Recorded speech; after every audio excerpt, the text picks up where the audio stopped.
mu koyi kalaman soyayya da turanci wanda saurayi zai iya gaya budurwa ko kuma budurwa ta iya gaya saurayi.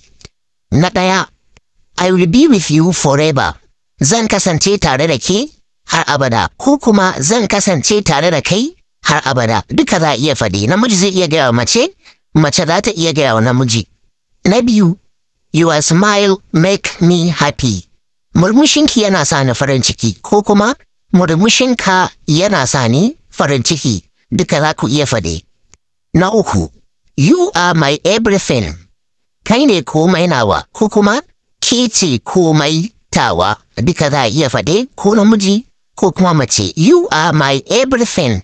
Kai ne komai nawa ko kuma ke ce komai tawa. Da mutanen da suke so su koyi magana da turanci ko kuma suke so su iya karatu da rubutun turanci ko karatu da rubutun Hausa ko da baka taba zuwa makaranta ba, to muna da group da muke koyarwa a WhatsApp.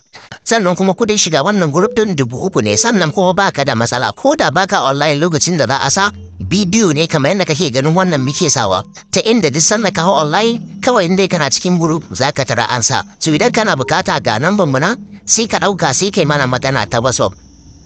Akwai ajin koyon magana da turanci, akwai ajin koyon karatu da rubutun turanci da koyon karatu da rubutun Hausa ko da baka taɓa zuwa makaranta ba.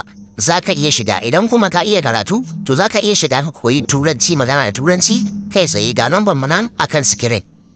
So amma idan ka tashi magana kai tsaye ka faɗa abin da ya kawo ka idan kana so a yi ma reply.